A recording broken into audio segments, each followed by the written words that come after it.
My name is Sarah Panik, and I'm an Education USA advisor at the Fulbright Commission. I'm delighted to be hosting this webinar for all of you this evening.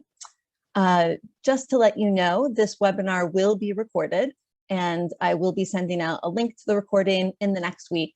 So don't feel like you have to catch every single thing that I say, or if you miss something, or if your internet makes you drop out or anything like that, you will have access to the recording afterwards. So rest assured in that. This evening's session is going to go through the process of choosing a university in the US, how to go about funding your studies in the US, and also what the application process is like. And then at the end, we will take questions in the Q&A box. I do ask that you hold any questions until the end, just because it's very possible that I will answer that question throughout the presentation. And so if you do have any questions as I go, maybe write it down as a note for yourself. And then at the end, I will invite people to contribute questions to the Q&A box. And just to give you a little bit more information about myself, as you might be able to tell from my accent, I am not originally from the UK. I'm from Chicago in the US, where I completed both my undergraduate and graduate degree. I've been living in the UK now for the past 7.5 years, and I've been working at Fulbright for over 5 years now. So really delighted to be here tonight presenting this session for you. And to give you a little bit more information on who we are and what we do, I work at the US-UK Fulbright Commission, which is an organization that was established more than 70 years ago by a man named Senator Fulbright in the US. And Senator Fulbright himself studied in the UK as a Rhodes Scholar at Oxford. And in the aftermath of World War II, he wanted to promote peace by encouraging cultural and educational exchange. So we are a not-for-profit organization that's jointly funded by the US and UK government to promote peace and cultural understanding through cultural exchange. And we do that in a number of different ways. One way that we do that is by offering scholarships for postgraduate study and research in both the US and the UK. And then we also offer an advisory service to assist students, parents, and advisors with applying to US universities. So our advisory service is part of the Education USA network that has over 400 international student advising centers throughout the world. And our aim at Education USA is to offer free, unbiased advice to help UK students study in the US. And we are actually the only official source of US study here in the UK. So to get started, I'd like to talk a little bit about why to study in the US, because thousands of students do choose to go from the UK to the US for their studies each year. And there are a number of reasons for that you'll see up here on the screen. So first off is just the reputation and the variety. So there's over 4,000 universities in the US that offer undergraduate degrees. And so with that much variety, there's bound to be a university that is going to be a good fit for you.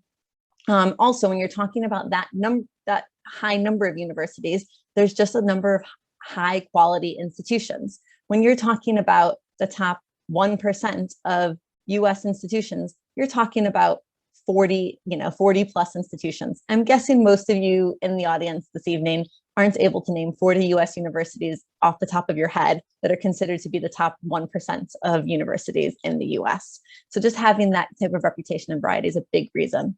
There's also the campus life in the US. So US campuses are known for having a very vibrant atmosphere.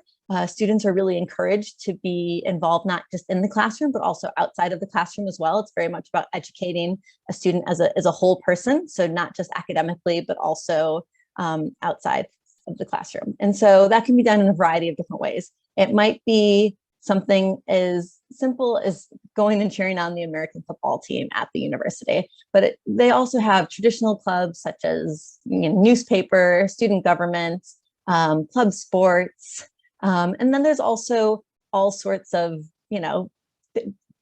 other clubs that students might start. So they might have a K-pop club on campus, for instance, so these are some of the things that you might see at a US university. And then one of the top reasons that I hear from students about going to the US is actually the academic flexibility that's offered there. So in the US, you're able to apply to university undecided about what you want to study. So it's a 4-year degree, and the first 2 years at a US university are typically spent doing classes in a variety of different subjects, what's called the liberal arts curriculum. This allows students the opportunity to explore a variety of different interests before deciding what they want to major or specialize in. So this can be a really good option for students who maybe when they were going from GCSE to A-levels really struggled to kind of narrow down those choices to 3 or 4 subjects that they might study.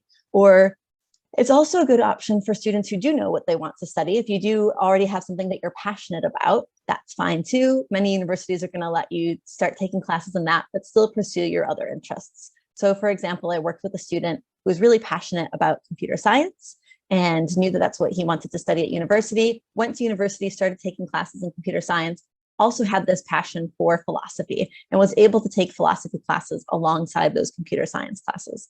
Or perhaps you have an interest in a language and you don't want the language to be your main course of study, but it is something that you would like to continue to pursue at the university level. So that type of academic flexibility is really appealing to UK students. And then while this might be surprising to you, there are a number of funding opportunities available in the US, and we're going to be talking about this in much more detail later on in the presentation about ways that you can help fund your studies in the US and make it more affordable for your family. And then also employment. So having that experience for your CV, being able to show that you did something a little bit different, that you stepped outside of your comfort zone and went to a different country for your degree, and being able to bring that back to the UK and show, not only that experience, but also that you've interacted with people from other cultures, that maybe you've done some work on campus while you're at a US university, maybe you've done some type of internship internationally in the US. And so all of that is something that can help build your CV when you return to the UK to work after you graduate. And then lastly, the US culture. So of course, living on a US campus really immerses you into a US culture. There's also really long breaks. So depending on the university where you attend, you may have a summer break from mid-May until mid-August. Some universities have a long break between Thanksgiving and New Year. Some universities are off between mid-December and mid-January. So lots of opportunities to travel around the US, explore different areas, and learn more about US culture. And these are some of the key differences between a US and a UK degree. So some of the things to keep in mind, as I've already mentioned, a degree is typically 4 years in the US compared to a typical 3 years here in the UK. When you apply to university in the US, you'll typically apply to the university as a whole, as opposed to a specific department or a specific course. Again, that feeds into you might not know what you want to study yet at university, so you're applying to that institution itself. There are no set fees or deadlines. And so, as I said, there's a lot of flexibility, and that means that there's also flexibility in fees or deadlines. So just something to be aware of as you're going into the process. Also, if funding is something that is important for you to be able to go to the US, if you'd be looking to receive some sort of funding to help you pay for your studies, it's something that you want to be thinking about from the very beginning of this process, not after you're admitted, because funding tends to be allocated at the same time that admissions are happening. So it's really great that you're here for this presentation now, because it means that you're thinking about it ahead of time and you're getting the information that you need. So if funding is important to you, know that we'll be talking about that in great detail in this presentation. And then something else to be aware of is just that law and medicine are studied at the postgraduate level in the US, and so they are not studied at the undergraduate level in the US. And then some terminology that I may have already been throwing around, you may have already heard me say. So high school in the US is typically grades 9 through 12, which equates to secondary school here in the UK. So that's years 10 through 13 in England and Wales, years 11 through 14 in Northern Ireland, and then S3, 4, 5, 6, S3 through S6 in Scotland. In the US, we use the terms college, university, school, institution interchangeably, and they all mean university. So when you hear somebody from the US talking about their school, it might very well be university. We use that term quite a lot. Instead of saying module, we will use the word class or course in the US. And then what you would call a course, we call degree program or major in the US. So that's just helpful to know as you're starting to do your research into different programs. And then this is a recommended timeline. And so if you are currently in year 12, this might be a really good time for you to be getting started. We typically recommend beginning to research universities about 1 to 1.5 years before enrollments, before you're hoping to enroll. So typically at the end of year 12. Then, as you're doing that research, you can determine if you need to register for any admissions exams, which I'll talk about more later, so don't worry too much about it just now. But if you do need to register for any admissions exams, you'll kind of want to be doing that, taking those exams over the summer, about a year before you hope to enroll, or maybe even the early autumn. And then in the autumn, a year before you hope to enroll at a US university, you'll finalize that selection of 6 to 10 schools where you're going to be putting forward your application. And then you'll go ahead and you'll put that application together and you'll submit it, typically by about 1st of November if you're applying in the early round, or by the 1st of January if you're applying in the regular rounds. And then depending on when you apply, you'll typically receive admissions decisions by mid-December if you've applied early, or typically by March, end of March, if you applied in January. And then if you have been accepted, you'll be applying for your visa in the spring before you go. And you can look on our website for all sorts of great pre-departure information, maybe come along to one of our pre-departure webinars that we offer. And then you'll begin your studies typically in mid-August, early September in the US, so a little bit earlier than you would do here in the UK. Now I'd like to talk about the process of choosing a university, because as I mentioned, there's over 4,000 universities to choose from. So how exactly do you go about narrowing that down and deciding which universities that you'd like to put your application in forward to? And one of the important things about this step is being flexible. And so, not focusing too much on universities that you've heard of before, maybe, but really being open to thinking about what's important to you and choosing universities based on those factors. So a little bit more about what that means. So, I guess before I get into a little bit more about what that means, some important points to note. There are a variety and diversity of different institutions in the US. And so we have what's called research universities that I think are more equivalent to what we've got here in the UK, where you've got undergraduate students and graduate students and PhD students. But we also have liberal arts colleges in the US. Liberal arts colleges tend to be much smaller institutions that only have undergraduate students on campus. And one of the benefits of that is that at a liberal arts college, because it's only undergraduate students, the classes are mostly taught by the professors themselves. Class sizes are very small. If a student is particularly interested in research, they're more likely to be selected to work on that with a professor, because there's no graduate students or PhD students to be doing that with the professor. In the US, we also have women's colleges that are specifically for female identifying students. And there's also a number of different specialist institutions. So lots of things to consider. And as I mentioned already, you'll also want to be considering funding. We'll talk about this in more detail, but not all universities in the US are going to offer funding or towards your studies. And so if this is something that's important to you, that's really going to help you narrow your focus quite a bit, because it will be one of your main areas to focus on, is only applying to institutions that can offer you funding. And then we always recommend having a backup plan here in the UK. So making sure that you apply through UCAS as you normally would, perhaps to some programs that allow you to do a year abroad in the US as part of your UK degree, just in case things don't work out in your applications to the US in the way that you would like. Okay, so the first step in the choosing process is to locate what factors are important to you to help you narrow down all of those institutions. We focus a lot on the term fit here at Education USA and at the Fulbright Commission. And that means finding what school and program is going to be the best fit for you and your personal and academic interests. So there's a lot of different factors that you might be considering here, both in and out of the classroom. If there is something that you're passionate about studying, you'll want to make sure that it's offered at the universities where you're applying. You might be looking not just is it offered, but what does the program look like? What does it entail? Comparing it to programs at other universities.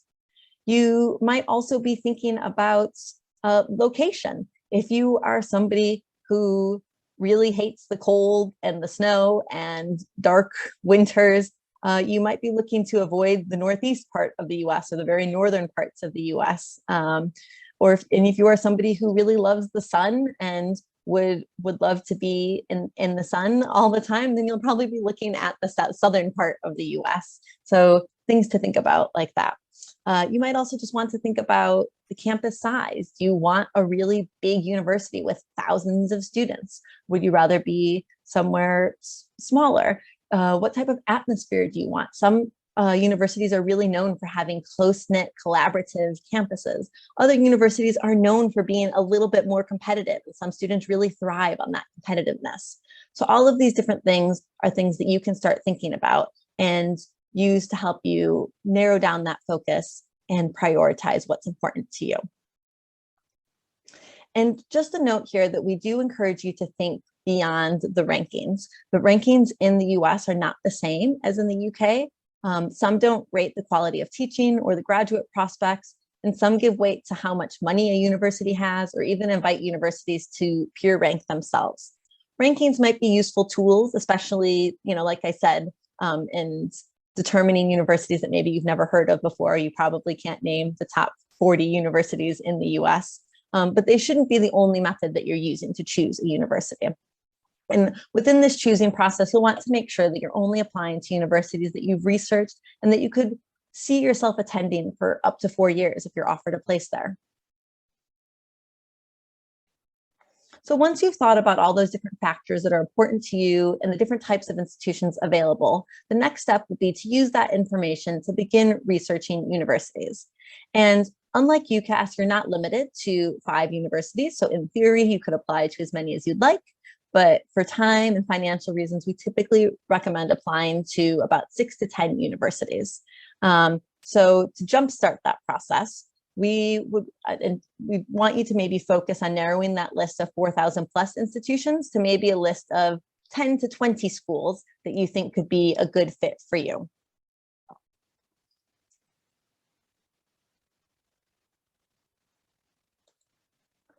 And then once you've done that, we've got a number of different search engines on our website where you can start filtering by all of those different factors that are important to you.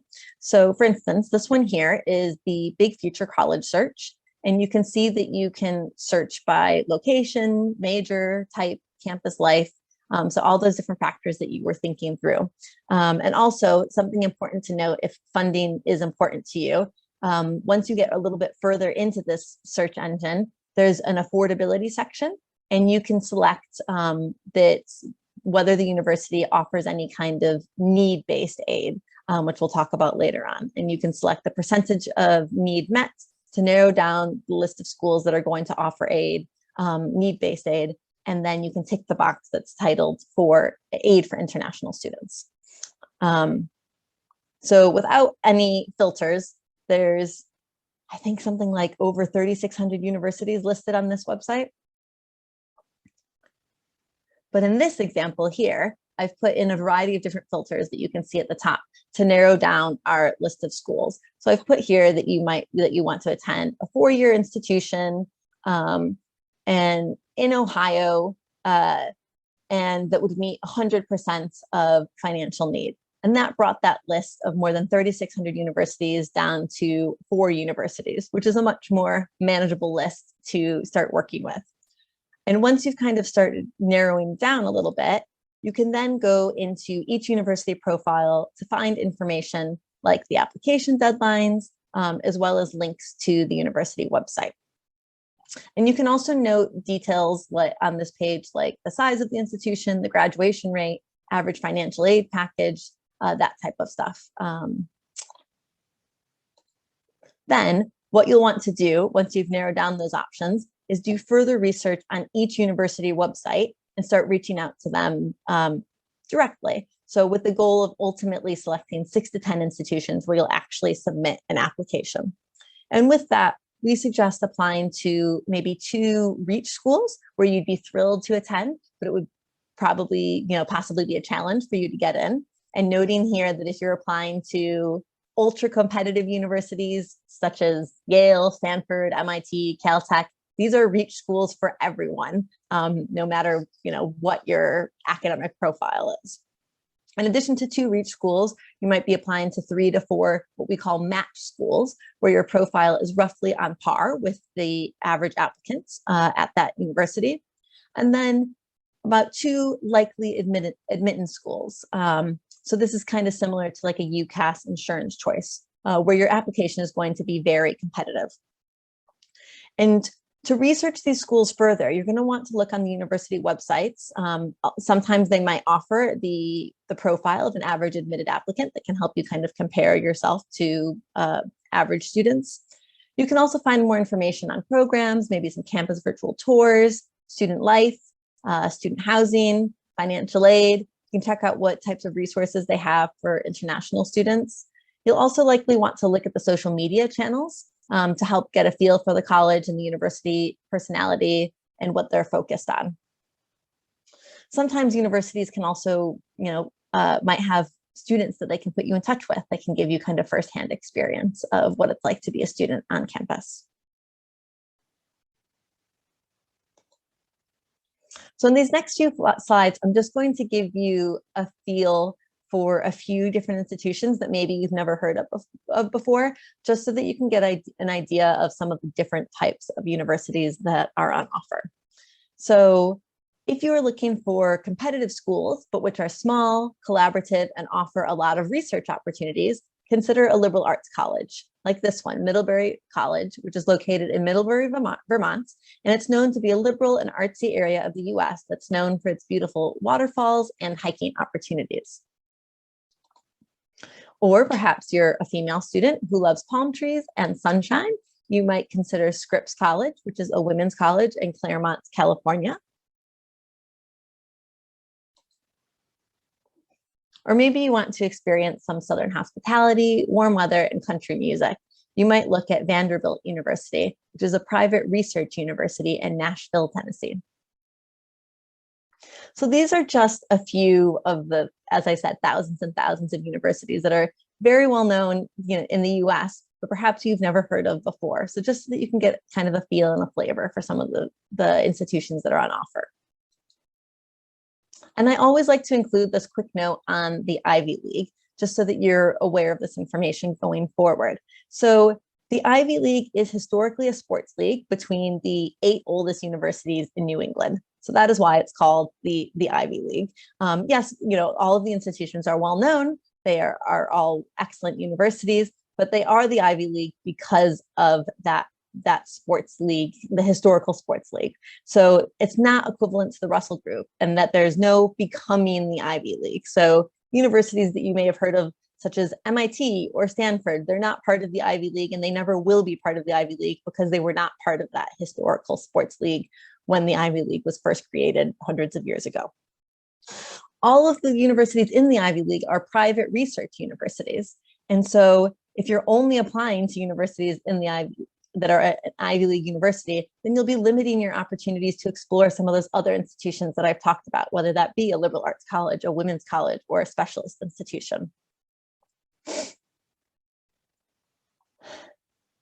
The other thing to note is they're also just very competitive. And so if you are only applying to Ivy League institutions, then that just makes your chances of admission much lower. So it might be that there are some Ivy League institutions that you might be applying to, but you also want to make sure, again, that you're applying to other universities that might be more of a match or a likely admittance. All of the Ivy League universities are always going to be reach universities because of how competitive they are. So now that we've talked about choosing an institution and how to go about narrowing down those institutions where you're going to apply, let me talk about funding. As you might imagine, this is one of the top things that we get asked about. So in this section, I just want to run through the different costs that you can anticipate and some different sources of funding that you can pull from, and also strategies that you can implement to find funding. So some of the costs that you can expect when applying to a US university, so just through at the application stage, is that if an admissions test, if an admissions exam is required, such as the SAT or the ACT, that we'll talk about in more detail later on in the presentation, they currently cost between $100 to $200 US per test. So that's something that you'll want to plan for. Each university application also incurs a fee of about $50 to $100. Although many universities will offer fee waivers if this provides a barrier to applying. And then if you are accepted, there's going to be fees for your visa, your embassy appointment, and something called SEVIS, which is essentially the international student database that the Department of Homeland Security uses. Then, when it comes to university itself, just being aware that costs can vary significantly since each university can set their own tuition and their own fees. There's no standardized rate in the US. Fees that universities might charge are usually mandatory, and they cover things like student union, maybe school athletics, possibly membership to the university gym. But something to be aware of is that when you're looking at a university website, they're going to list on their website the cost of attendance. And it's typically going to include not just the tuition, but also the room and board, possibly even some personal expenses, sometimes maybe travel. That type of thing is going to all be included when you're looking at that cost of attendance on a website.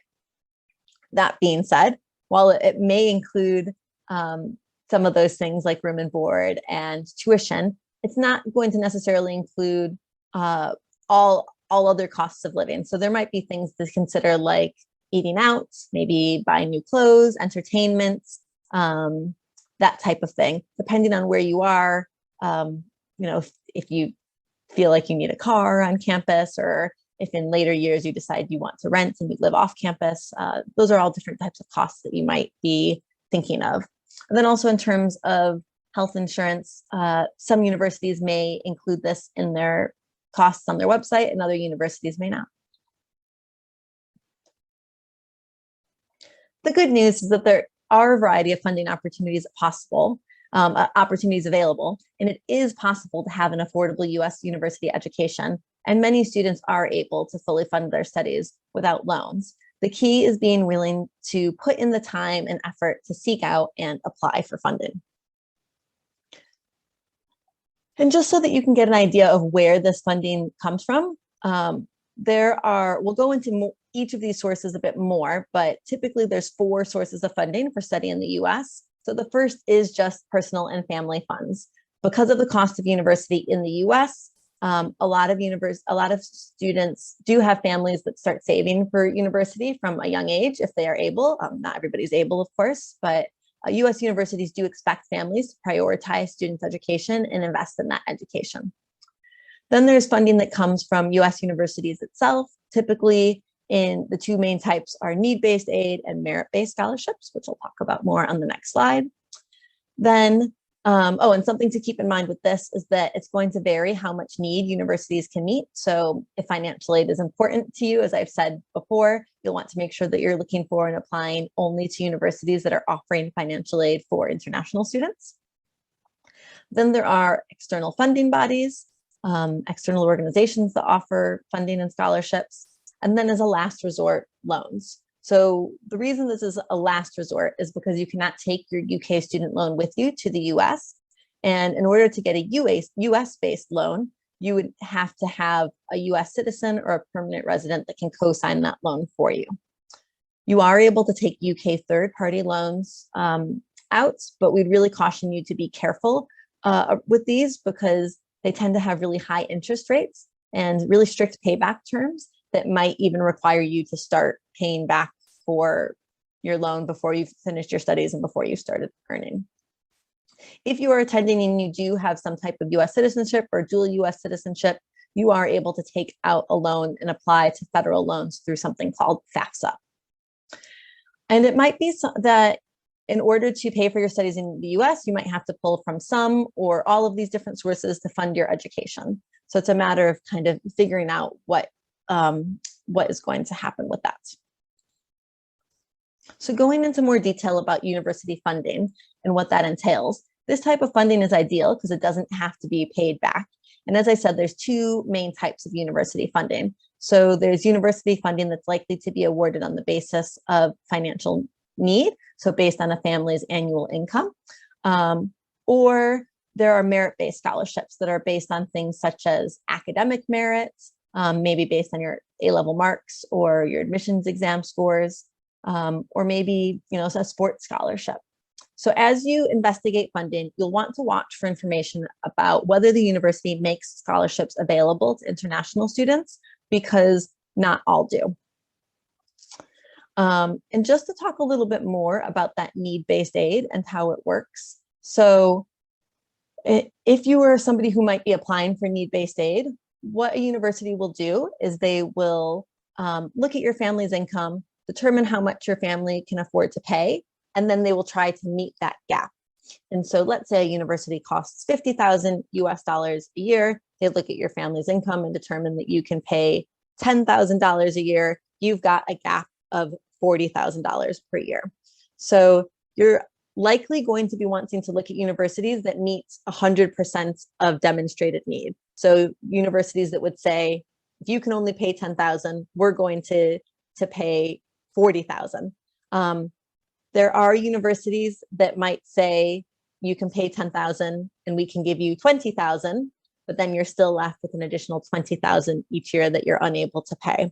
So it's really important that if you are looking for this need-based aid, you're likely going to be wanting to look for universities that meet 100% of demonstrated need, that kind of try and meet that gap. So that search engine that I showed you earlier, the Big Future College search, you'll be able to select that you want to meet 100% of demonstrated need. Just be aware, it is a very small, a much smaller number of institutions that offers that type of need-based aid. And so it is quite competitive if you're going to be looking for 100% of that demonstrated need to be met. Just something to be aware of. So I think that's all. For more information on university funding, you'll want to make sure that you're checking the university website and being proactive to find the information you need. And oftentimes the process of applying for aid, whether that be need-based aid or merit-based scholarships, is very straightforward, and it might even be integrated into the admissions application. So just as an example, this is the Rice University financial aid page. So Rice University is a big university, big research university that's very well known in the state of Texas in the US. And this is their financial aid page. You'll see here that it gives you a breakdown, not just of tuition, but also fees, books, personal expenses, such as flights home. And so it really breaks it down. So you've got, and room and board, of course, as well. So it breaks it down into all those different prices. You can also find information about merit scholarships and the types of recipients that receive that. And you can note that it's integrated into the admissions process. So all admitted freshman applicants are automatically considered for merit-based scholarships. There's no separate application form or interview necessary. And there's also a page on their website specifically with funding information for international students. And you can see that international students are considered for need-based aid, and they agree to meet 100% of demonstrated need at this university. They use something called the CSS Profile to gather information about a student's financial background to determine their financial aid package. So as I said, it'll be important to check each university website to see if funding is available for international students, because it really breaks our heart when somebody reaches out to us in the spring and shares that they've gotten into their dream US university, but they didn't realize that there wasn't funding for international students, or that the university didn't commit to meeting 100% of demonstrated need, because there's not much that we can do at that point. So if funding is an important consideration for you, you'll definitely want to ensure that there is funding at the university for international students, and be sure to check into this early. We also have external funding bodies. So these are a good option for anybody who's looking for funding. So perhaps you are somebody who is planning to apply for need-based aid, but perhaps you're somebody who's looking to apply and you're not quite sure if your family will qualify for need-based aid, but you are looking for some type of help and contribution to going to university. In addition to the merit scholarships that I discussed on the previous page, where you get scholarships for academic merit or sports scholarships, which are one way to help fund your studies. There's also external funding bodies. These include a wide range of professional, charitable, or government organizations that are external to a university. They can be thought of as niche scholarships, as they usually have specific criteria based on the mission of the funding body. So it might be something based on a scholarship based on a particular country of origin, maybe a particular ethnicity or religious faith, maybe an interest in a particular field, maybe a particular gender or interests or talents. So for instance, maybe there's a scholarship for women engineers that you might be able to apply for if you are a woman who is interested in engineering. So if you're unique in any way, there's likely to be a funding body with scholarships out there for you. You just have to find it. These types of scholarships tend to be much smaller amounts that might just be kind of supplementing your studies in the US. And they do have their own kind of application processes. And so we do typically recommend that you look at the university as the main source of funding, at the need-based aid and those merit scholarships is the main source of funding, because that tends to be more generous and kind of given over the 4 years. But external funding bodies can be a way to kind of help reduce costs.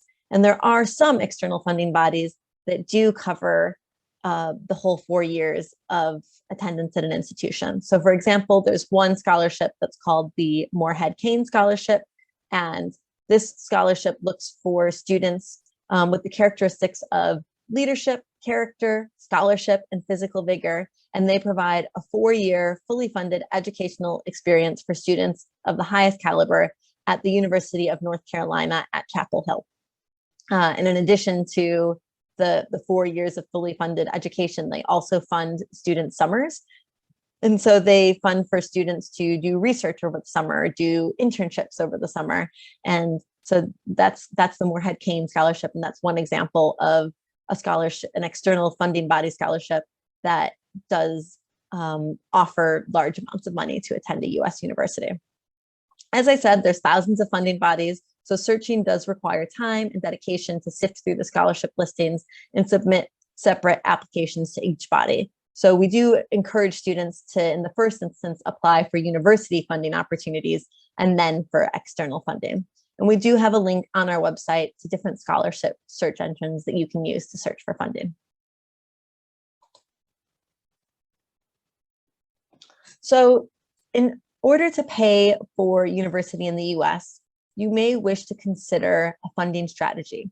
And there's a few different approaches that you might take in this funding strategy. One approach might be to explore universities in places with a lower cost of living. So just like in the UK, it's going to be more expensive to live in London than it will be to live in Lancaster.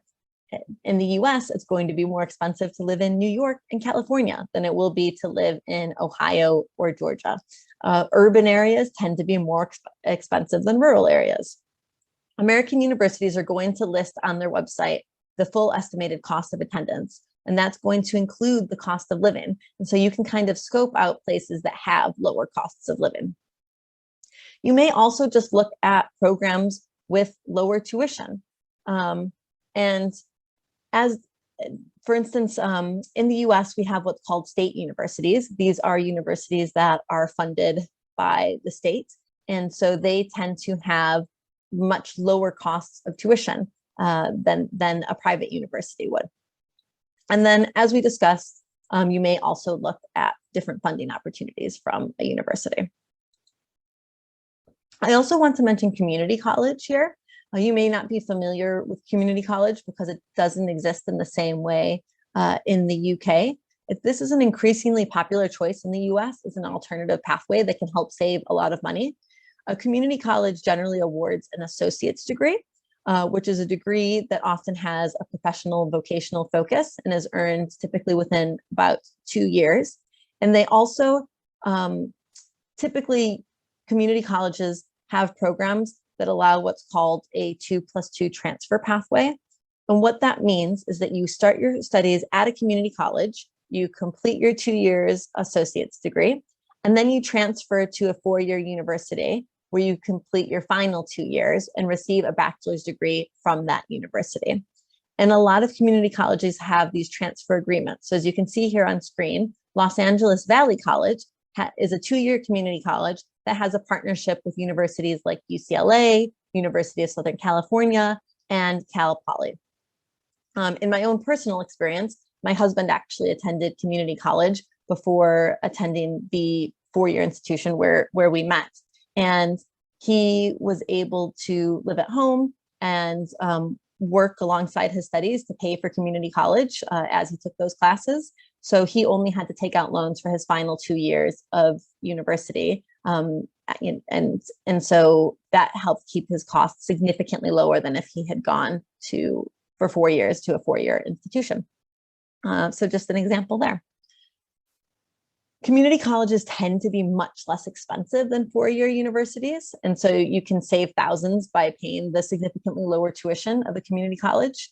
And they also tend to have smaller class sizes, which can be really valuable for those introductory classes when you're taking a variety of different classes to kind of explore your interests. And you have more contact with professors that way. They also generally involve less rigorous application processes and entry requirements than a 4-year university. So it can be a good option for students who maybe have BTech or OCR or similar qualifications. And many do not require admissions exam scores for admission. There is more information on community colleges on our website, including a link to a community colleges webinar that we led in October. As I've mentioned before, since applying for funding is simultaneous to the admissions process, you want to begin your search for funding early. So again, if you are in year 12 or earlier and you are attending this session, it's good that you are here and listening to this session now so that you can keep this in mind. It's going to take time to research funding at the schools where you want to apply and to look for those external scholarships as well. Remember that you're going to be looking at specific university websites and using our online scholarship searches to do that research. You may wish to consider having a funding strategy. So to fully fund your strategies, you might need a combination of all the different types of funding that we've discussed, whether that be family funds, university funds, external funding bodies, and loans. You'll want to make sure that you're investigating each type of funding. And you're going to want to remember to remain flexible in choosing universities and not just applying to where thousands of other UK students apply or where you will not be competitive. So now that we've talked about choosing universities and finding funding, I'd like to talk about the application process. So what are US universities looking for in applicants? Well, first and foremost, they're going to be looking for academic achievement that's measured by your results, whether that be your GCSEs and your predicted A levels, or your national fives and your hires and advanced hires, as well as admissions test scores if those are required. And I'll talk about those more, don't worry. You can check university websites. They might have the average applicant profile on the website so that you can get a sense of comparison of how you might compare. However, academic achievement alone doesn't guarantee entrance to the most competitive US universities. And for that reason, it's a much more holistic process than it is in the UK. So one of the other things that they'll be looking for is academic fit. So they're going to be looking for reasons for pursuing a degree at their institution and how it helps towards your goals. So let's say you are planning on applying to NYU. And in your application, everything is about, why you want to be in New York, how New York is going to affect you and be great for your future goals. Well, somebody at NYU who's reading that application might say, okay, that's great, but why NYU over Columbia? For example, Columbia is in New York. What is it about NYU that you're really passionate about? So you're going to want to make sure that when you're researching universities, you're finding out what it is about that particular institution that appeals to you? Is there a particular program, particular campus activity, a particular mission? You're going to be looking to not just identify fit for the purpose of yourself, but also so that you can demonstrate this fit in the application and show that you will be a good fit for that university. They're also going to be looking at your extracurriculars. Extracurriculars are a big focus in the US. As I mentioned earlier in the presentation, the US universities are about not just educating you in the classroom, but also outside of the classroom. So US universities want to know how it is that you spend your time outside of the classroom. What are you involved in? And this might be, your more traditional extracurriculars of being involved in different activities at school, but it might even just be that you've got a part-time job, or you help take care of your siblings because your parents are working, and you help look after your siblings. And so there's all sorts of different things that will count as an extracurricular. It's basically anything that you do outside of school. How is it that you spend your time? And then personal attributes. As I said, this is a holistic admissions process. Universities are trying to get a sense of you and who you are, and they want to make sure that they have a diverse group of students who are coming to their campus and to their classrooms. And so throughout your application, they're going to be, getting a sense of maybe your character, maybe your leadership abilities, maybe some of your academic interests, all of these different things that make you who you are. And the application components that make up the application tend to consist, first and foremost, of an application form. So unlike in the UK, there's no centralized body like UCAS. And so you will have to apply to each university separately. Although a lot of elements tend to be very similar, and you might be able to reuse parts of applications for different institutions. And there is something called the Common App, which about 900 universities in the US use. And the Common App does allow you, for instance, to enter all of the information that would be in an application form one time and kind of be sent to a variety of different institutions, although each institution might still have separate questions that they want that are specific to their institution for you to answer. So the application form element is just going to be, the basic information about yourself, name, address, email address, all that type of thing. There's also admissions exam scores. So if that's required, they'll look at your admissions exam scores. There's also a transcript, which is just going to be a listing of your academic marks. So what you received at GCSEs or National Fives, as well as any A-level predictions or advanced higher predictions. Any of that information will be on your transcript. You'll also have 2 to 3 essays that you're writing. You'll get 2 to 3 recommendation letters from teachers at your school. And then there'll also, as I mentioned earlier, be an application fee, typically of about $500 to $100 per university. So I'll go into some of these elements of the application in more detail, starting with the admissions exams. So just to get first and foremost, why they even exist in the US. So there's no standardized curriculum across the US and the 50 states. And so admissions exams were created as a way to be able to have students from across the US take the same exam and kind of have some type of standardized score from that. That being said, there are a number of universities that don't require an admissions exam, or they make it optional. And especially in the last couple of years with COVID, there are a number of universities that made it optional while COVID was happening and have decided that they don't need that information anymore, that they're not interested in an admissions exam score. So it's worth, in the first instance, just starting to do some of that preliminary research and seeing if an admissions exam is even required. Because if it's not required, or it's optional, you might decide that your time is actually better spent on doing research in the universities so that you can demonstrate really good fit in your application, spending time on your application, writing those essays, and spending your time that way as opposed to revising for an exam and taking that exam. That being said, some universities might still have it as a requirement, or you might be somebody who really likes exams and you feel like you can score really highly and that can really help your chances of admission. You might feel strongly about that. And so if that's the case, The two exams that you will have the option of taking are either the ACT or the SAT. Universities don't have a preference of one or the other. They will take either.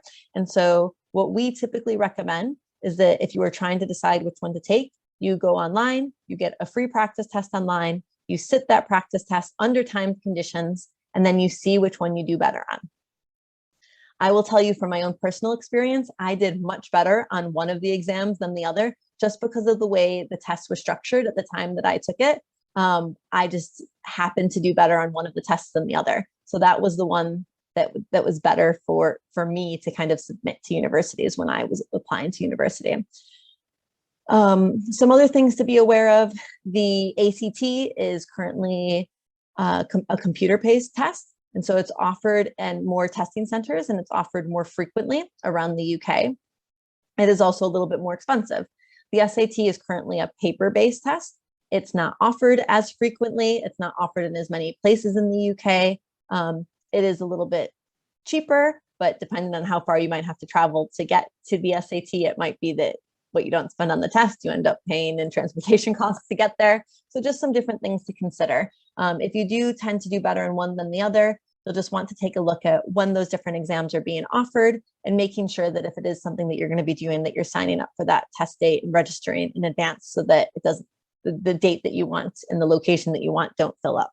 As I mentioned earlier, you typically want to take this exam in the summer. Even some students will take it even as early as the spring, a year before they're planning to enroll in US universities. And then definitely by the summer or the early autumn, kind of be the latest that you'd be wanting to take it.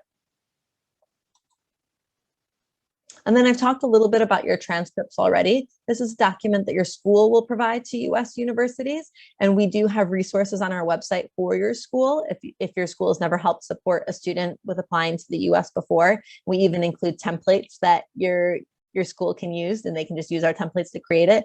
But basically, a transcript is going to say that you've attended this school for these years, and these were the GCSEs that you took, or these were the National Fives that you took, or these were your AS levels, if depending on where you are in the UK, and then any predicted grades, what you're currently studying and what your predicted grades are. The school may also be asked to submit a school report, and what that is just a report that provides information about the school to a US university. So location, the population, what types of classes are offered, that type of thing. It just helps a US university put you in the context of your school. And again, this is information that's provided by your school. And so we have all sorts of resources and information and templates available on our website for your school to complete this. You'll also be asking your school to write recommendation letters on your behalf. Now, recommendation letters are a really great marketing tool for you as an applicant. So we really advise you to choose your referees wisely. You're going to want to choose people who know you well, both in and out of the classroom. You'll typically be asked to have one reference from somebody called a counselor, which isn't something that exists in the same way in the UK as it does in the US. Typically, if you're choosing a counselor, it might be somebody such as maybe a head of sixth form or a head of year, maybe a form tutor, maybe a head of careers. All of those are people that we typically see serving as a student's counselor, because this is somebody who's going to write about you as a student in the context of the school. So what extracurriculars you're involved in, how you make an impact in your school community. That's going to be the role of the counselor. Then you're also going to be asked to submit probably 1 to 2 different references from teachers. And so your teachers are going to write about you as a student in the classroom. So again, you'll want somebody who's really familiar with you in the classroom, who knows you well, who's going to be able to write with specific examples of why you're a great student to have in the classroom and why a US university would be lucky to have you. We typically recommend that you sit down with your referees in advance and kind of talk through why it is that you're applying to the US, kind of making sure that they understand what it is that they're going to be writing about. A US reference is very different from a UK reference, and that As I said, a teacher is going to be writing about you very much as a student in the classroom. A counselor is going to be really writing about you as a student in the context of the school and what kind of impacts you make on your school and maybe your local community. And you'll want to make sure that you're really encouraging your referees to write enthusiastically. As you can imagine, your counterparts in the US can be very enthusiastic in their language. And so we don't want any of the typical British reserve in any of those reference letters. Make sure that they are writing enthusiastically.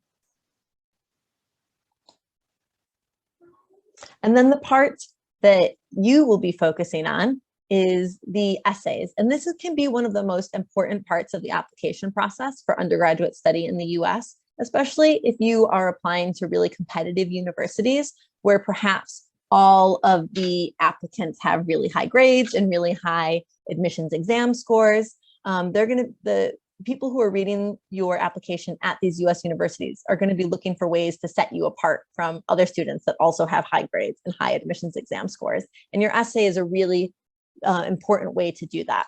Strong essays can really set you apart from other applicants and also give you an opportunity to showcase yourself to a university. And something to keep in mind with this is that it's not like your UCAS personal statement. So rather than submitting an explanation of your interests and achievements in a particular field of study, like you would via UCAS, you'll be asked to respond between maybe 1 and 3 different essay questions on a US university application. And each university will set its own questions, as well as the desired length for your response.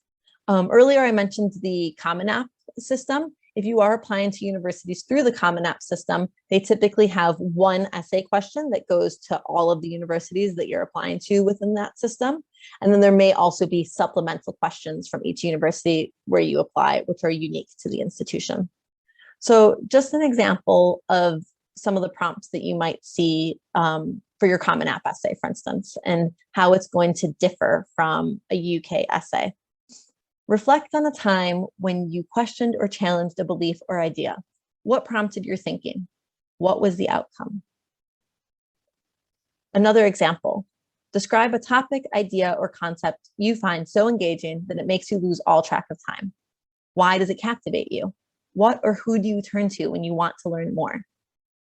So as you see, this type of essay is really geared at helping to understand you as a person. And so essays will require a lot of time and a lot of thinking. And so just to be prepared for starting to think about this way and how it is different from your UCAS personal statement. And it really is an opportunity to maybe showcase something about yourself that hasn't come up anywhere else in the application. It's unlikely that you'll be able to compose one essay that's going to sufficiently answer all the different questions that are posed by multiple universities. But that being said, there are many students who are able to reuse elements of essays for different universities. And just some tips as you're writing those essays. This one might seem obvious, but ensure that you're addressing the question fully. Sometimes you might get so engaged in and caught up in writing when you start your writing that you actually get away from what you were supposed to be answering in the first place. So make sure that at the end, that the essay that you've written does answer fully that question that you were being asked. You'll want to make sure that you're using clear and concise language. If you are reusing an essay, making sure that you submit the correct essay to the correct university, and making sure that if you refer to the university at all within the text, that's to the correct university. You definitely don't want to have the wrong university name in an essay. That can, that's not a good look. You'll want to make sure that you're proofreading extensively and asking others to proofread your essays and also asking them if they can offer their feedback. And making sure that you're being yourself. Don't give the admissions officers the answers that you think that they want to hear. Give them the truth. Think about what sets you apart and let your personality come through in the essay. We do have more tips on our website. We also have links to example essays on university websites. I find these examples really helpful. There are a number of universities that just publish essays from successful applicants that are now attending university. And I think that just reading through some of these can be really helpful to get a sense of how the essays are a bit different from what you might be used to here in the UK and what a US university might be looking for. All right, so now I've talked about choosing a US university, funding your studies, and also the application process. I'd also just like to briefly touch now on some other opportunities to go to the US, because perhaps you've been listening to this and you're like, this all sounds really great. I'm not sure if 4 years in the US is exactly what I want, but I do like the idea of going to the US in some way, shape, or form. So there's a few different opportunities for you in that case. One of the things that you may want to consider is at the undergraduate level is perhaps a university exchange. So as I mentioned earlier, when you're applying to your options here in the UK through UCAS, you might be looking at programs that offer you the opportunity to do a year abroad in the US as part of your degree. So those are some of the things that you could be thinking about as you're looking at your UK institutions. A lot of UK universities have partnerships. So for instance, the University of Manchester has partnerships with 18 universities in the US. This can sometimes be logistically simpler than applying to go to the US for a whole 4 years, because you'll just be able to go through the steps that your university has in place to go abroad. We also have a variety of summer institutes. There's something called the Study of the US Institutes for student leaders. These are intensive short-term academic programs for undergraduate students. The purpose is to provide groups of undergraduate student leaders with a deeper understanding of the US while simultaneously enhancing their leadership skills. Or perhaps you're somebody who really loves America and you want to spend your whole degree studying it. There are a number of American studies programs across the UK, and they typically incorporate a year in the US as well. And we have led webinars before on American Studies webinars, on the American Studies programs. So I think that should be available on our website, but if you have any trouble finding that American Studies webinar and something that you want to learn more about, you can reach out to us and I can send you a link to that recording. There's also internships or summer work through an organization called BUNAC, or maybe Camp America, where you go and you work as a camp counselor in the US for the summer and maybe do a bit of traveling after you've finished your summer work. Or perhaps you decide that studying at the undergraduate level isn't for you, but you would like to pursue the US at the postgraduate level. And if that's the case, we also have information for you available for that down the line. So we have information on our website. We also offer a Postgrad USA webinar similar to this, but for studies at the postgraduate level. So if that's what you want to consider down the line, make sure that you come back and visit us then. Some other ways that we can help beyond this webinar this evening. First, I want to mention our Sutton Trust US program. This is a program that's run in partnership with the Social Mobility Program in the UK called Sutton Trust. It's for very high achieving year 12 students, year 12 in England and Wales, year 13 in Northern Ireland, S5 in Scotland, from state schools and from low-income families. It gives students the opportunity to visit US universities for a week over the summer, and it provides students with all sorts of supports. And if students do decide to apply to university in the US, they can apply for continued support through the application process, and to apply not only for admission, but also get help to apply for funding at US universities. The program is free for students who are accepted to take part in because it's funded by the Sutton Trust. So the program is already in action for current year 12 students. So I guess if you are a year 11 student or earlier, then this is something that you might be looking to apply to going forward. So if you're in year 11 right now and you think you might be eligible, you'll want to check this out on our website, and applications will open in the autumn for next year's program. If you haven't already spent some time on our website, I highly recommend it as a resource.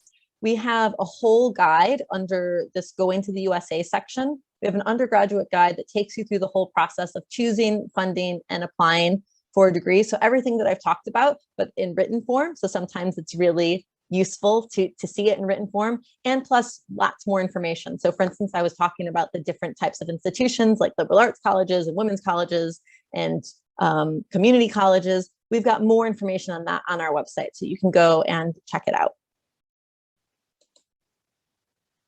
We also offer advice. So we have an email advice line, so you can email us. We check our advising inbox and write back to emails from that. We also offer one-to-one video appointments with an advisor. So you can go onto our website and book a one-to-one video appointment if you've got like a more specific question that you want to talk about in more detail with an advisor. Just to be aware, we've got limited availability of these appointments at the moment, but we are hoping to have more availability of those appointments coming up on the website in the coming months. So if you have any questions as you go along in the process and you want some help, send us an email or sign up for one of those video appointments as they're becoming available.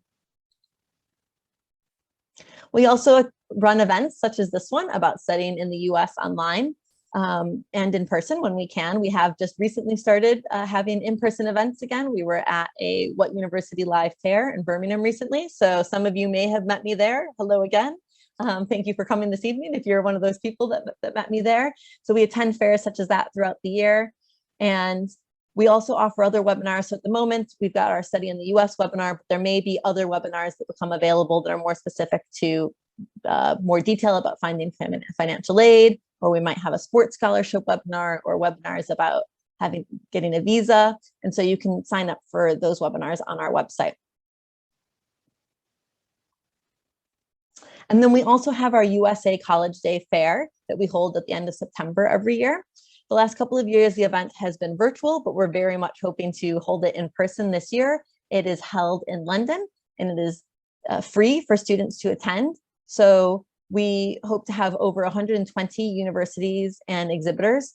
Universities typically come from the US to the UK to meet with students. So registration for that is free and typically opens in late summer. If you go to our website, you can actually sign up to be notified when registration opens, and then you'll be notified to sign up for a ticket when that happens.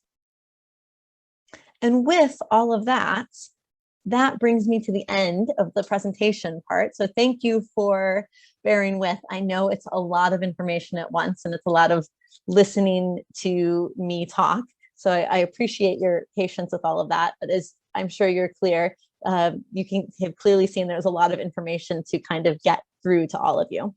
So now I'm going to open it up to questions and answers. Just a reminder, if there is anybody who that isn't able to stay for this next part of the Q&A session, is that I will be sending the recording round. And so if you're not able to stay, know that when I'll send that recording out, hopefully in the next week, and you'll have access to it then. I do ask, as you're asking your questions, to ask more general questions that'll be helpful to the whole group. If you do have a very specific question, it's probably better to send an email or sign up for one of those video calls. All right, so I'll stop sharing my screen so that you can see me, and then I'll just pull up some of these questions, give you a moment.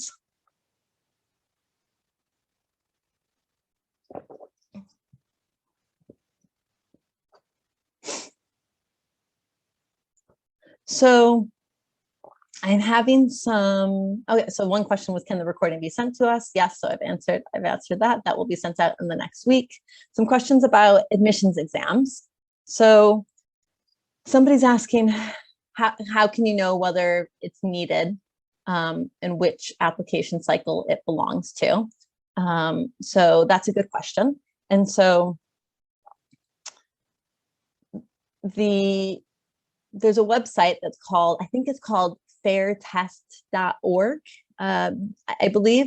And if you go to this website, fairtest.org, they've got a list of all the universities that don't require an admissions exam. There's a specific list that's just for international students on there. So make sure that you're looking for the list for international students.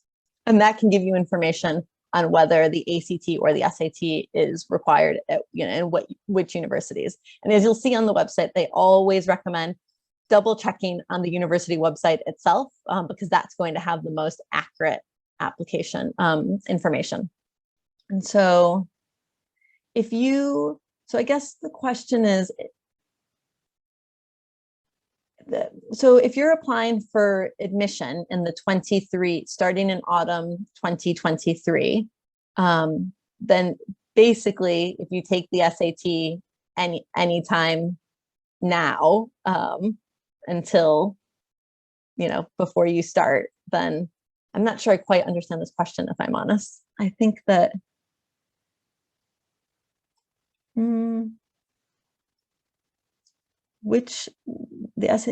so if you take the SAT now or in the summer or in the autumn, then that SAT result will be good for you to start in autumn of 2023. I hope that's helpful, but if you need any clarification on that, feel free to let me know. Somebody's asking if it's possible to take both the SAT and the ACT. If you would like to spend the time and the money on taking both exams, you can. As I recommended earlier, you might prefer to take a practice test of each and see which one you do better in, and then just revise for that one and focus your attention on that one, rather than trying to divide your energies up among two different exams and paying for two different exams.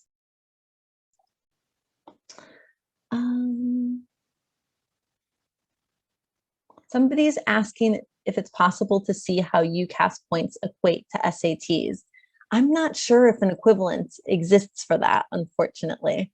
It's a good question, but I haven't come across any kind of equivalent for that. And so I'm afraid I haven't seen anything like that. Just reading through some of these longer questions.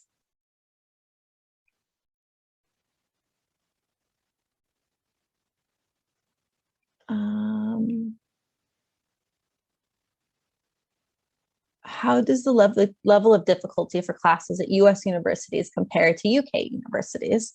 I've seen a lot of people online who went from the UK to the US that say that their first year was like doing core GCSE and A-level subjects again. I think with this, it's a good question. With this, because there's over 4,000 universities that are on offer, it really just depends. And so it's going to depend a lot on the institution. So this is something that the student, can be thinking about as they're doing their research, in terms of if they are looking for a really rigorous course load, then they're going to be looking at universities that offer that type of rigorous course load. If they are looking for having that kind of, perhaps there's somebody who wants to spend that kind of first 1 to 2 years taking classes I'm trying to they don't want the classes to be super difficult as they're trying to explore their different interests, then they might be looking at universities that maybe aren't as rigorous, if that makes sense. So that's just something to kind of keep in mind. And then another question about whether it's important to have a wide range of extracurriculars or to have more focused extracurriculars that are relevant to your intended majors. I think that when it comes to extracurriculars, US universities they want you to be doing things that you're interested in, not to check a box, not for a college application, but doing it because it is something that you are passionate about. And they're going to be more interested in seeing that rather than having like lots of things that you just kind of take part in, it'll be really great if you've got leadership, or if you created an organization. They're looking for people who maybe were the first to do something, or the best at doing something, or maybe the only person that have done something. So that type of leadership can be really great. And you'll kind of want, and also just thinking about the impact, whether that be an impact on others or an impact on the applicant themselves. And so when a student is listing their extracurriculars in the application, including the ones that have the most impact at the top of that list. How far back should a high school college transcript go? That's a good question. So it's going to be your final 4 years of high school. So the equivalent of grades 9 through 12 in the US. So in the UK, in England and Wales, that would be years 10 through 13. So it should be the high school transcript should be years 10 through 13. In Northern Ireland, years 11 through 14. In Scotland, S3 through S6. Another good question here, how do A-level and higher results align with US high school GPA results? Is it all points-based? So this one's a tricky one to answer just because each US university has a different way of kind of converting A-level and higher results into a GPA. And so when you're actually applying to a US university, you're just going to include your A-level results, you're just going to include your higher results. If you're trying to just kind of get a sense of how your GPA might compare, because you're just trying to get a sense of if your academic profile is competitive, you can go online and they do have free tools that you can use. You might want to use like a few different free tools to see, you know, what the range of your GPA might be. But we would never recommend that you convert your GPA yourself and put it on the application. You would just use it for, you know, for the purpose of using it as a tool. So you can go online and kind of find some resources for that.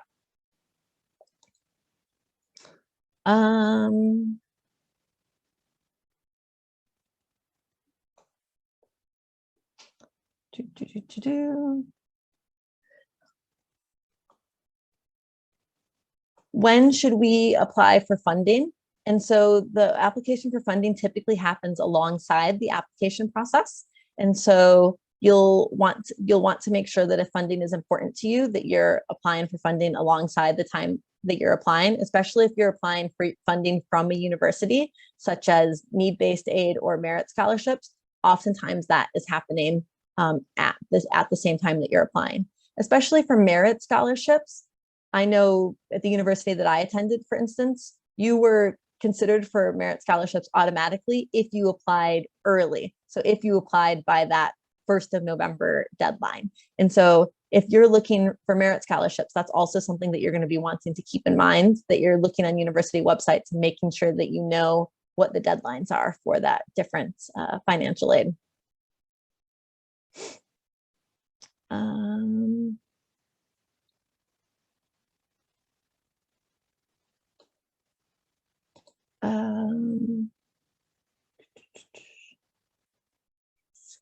Somebody has asked if many of the colleges and universities are available for on-campus visits. So if you were interested in going to the US to visit, this is going to vary completely by institution. It depends on what part of the US, it depends on the institution in the US. So I would say definitely just check the university websites. There are definitely going to be some universities that are offering visits on campus, and there may be some universities that haven't gone back to having visitors on campus yet. So you'll just want to check individual websites.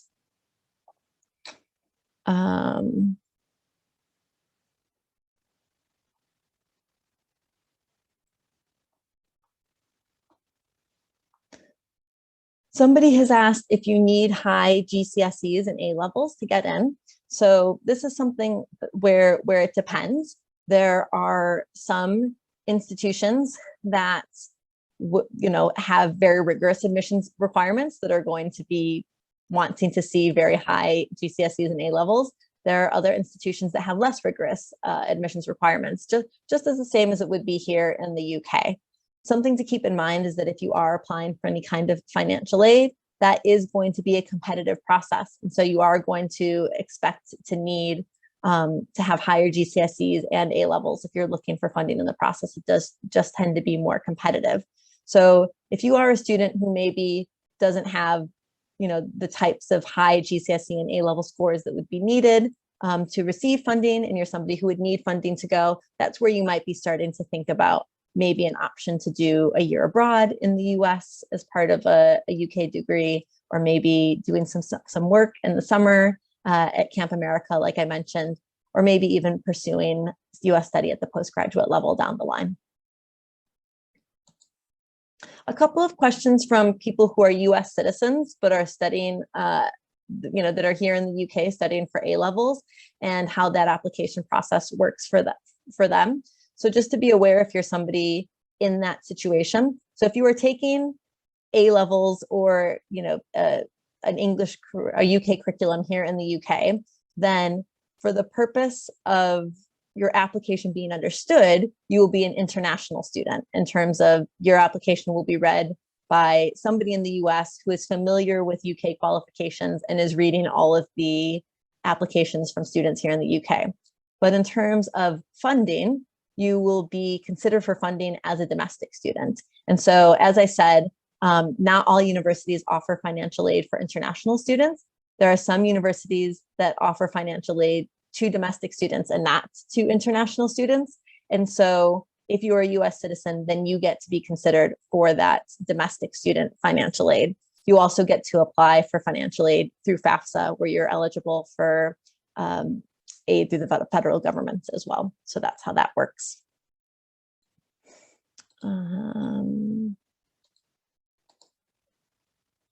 Somebody asked if there's a specific reason why we recommend applying 6 to 10 universities, and that's a good question. The reason for that is that there is a cost associated to each application that you complete, and also just the time components of it, because it's not centralized through UCAS. You are having to, answer different supplemental essays, answer different questions for each university that you apply to. And so if you want to, you can, there's no limit. You can apply to as many as you want, but obviously there's going to be a cost to that. And then it also is a huge toll on your time. And then in terms of that minimum of 6, the reason for that is just having that kind of range that I mentioned earlier. So having that the 2 that are like the likely admittance that your academic profile is above the average admitted applicant, those 2 that you're kind of like on par with, and then those 2 that are going to be a little bit more difficult to get into. So just kind of having that range to apply to. So that's the reason for that.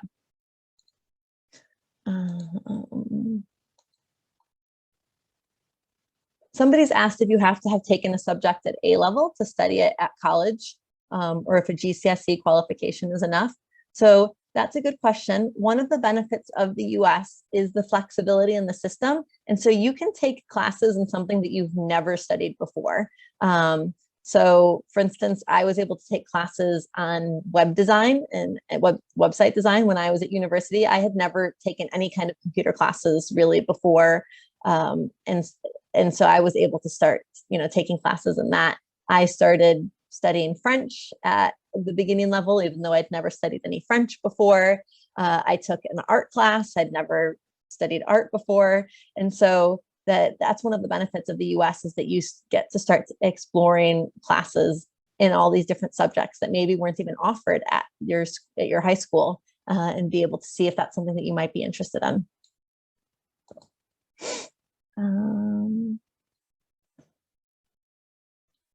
Somebody's asking for the websites for the SAT and the ACT. So if you go to our website, fulbright.org.uk, we've got links to all of those pages for you. So it takes you to the official website for the SAT and for the official website for the ACT. Somebody's asked how the school transcript works if you change schools between year 11 and year 12. So that's a really good question, because that's something that's really common here in the UK for students to kind of go to a different school for their final 2 years of high school. So typically what we recommend, because you'll have taken kind of national exams, whether that be GCSEs or national 5s, we would typically recommend that somebody from your current school complete the transcript. And then in the transcript, they will just say, that you are a student who's currently attending their school and that you previously attended this other school, and they'll include that school's name. And then they will say, that the student completed GCSE exams at the school, and these were their marks. And so your transcript can be completed by somebody at your current school, and they will just include the information on the school that you attended previously, as well as your GCSE results from that school.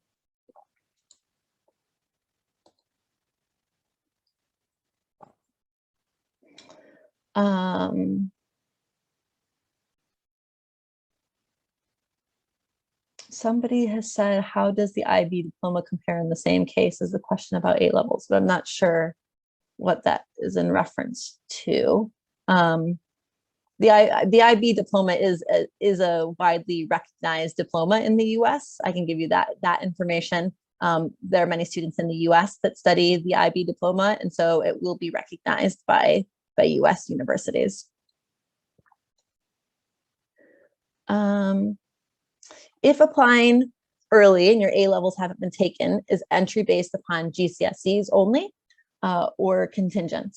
So that's a good question. So your transcript will, if you're, applying in your final year of school and you won't be taking your GCSE or your A-level exams until the end of your final year of school, your transcript's going to include those GCSE grades, but also your A-level predictions. And we encourage schools to include an explanation of where those A-level predictions have come from and why, your school believes that those are the results that you'll achieve.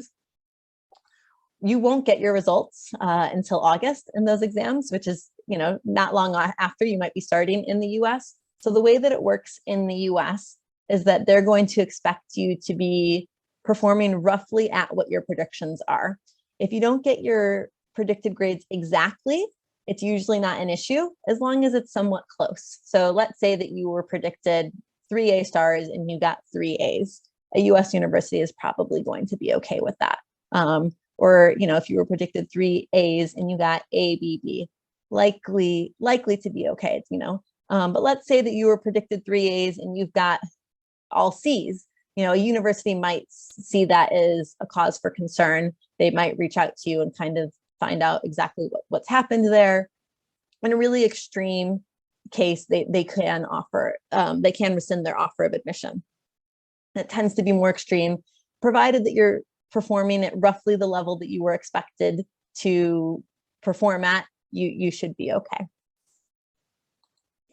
Someone's asked if the timeline is available on our website. Yes, that is available on our website as well as in this presentation.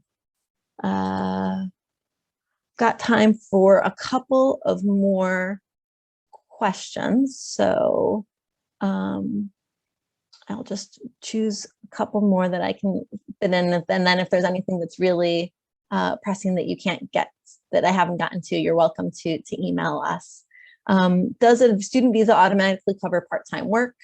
If not, does it cost any extra to apply for? So the student visa does enable you to work on campus part-time. So up to 20 hours per week in term time and up to 40 hours per week during the summer holidays.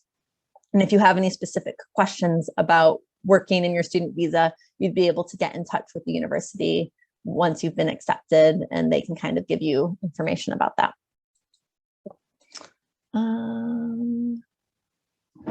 Any tips for settling into the US and homesickness? It's a good question. So we, over the summer, offer pre-departure webinars where we typically invite students from the UK who are currently in the US completing their degrees to come along, and we talk about things such as this for settling into the US, advice for settling into the US and dealing with homesickness, because even a UK student who's going away to university experiences that, and it can sometimes be that much more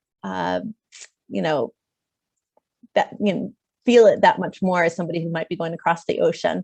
And so it is something to think about. And so if this is something that you're thinking about, I definitely encourage you to come along to one of our pre-departure webinars over the summer. I think we even have our one from last summer available on our website that you can check out if you would like. So I that is I think that is all the time that we've got for this evening. So apologies that I wasn't able to get to all of the questions, but I think I got to the ones that are kind of the most broad and apply to everybody. So if you had one that was quite specific that I wasn't able to answer, feel free to reach out via email. And I just want to thank you all again for tuning in this evening. It was lovely to present this information to you and share with you more information about US study. I hope that you found it helpful, and I'll be sending out the recording in the next week for you to access. Thank you all again, and have a good evening. Bye-bye.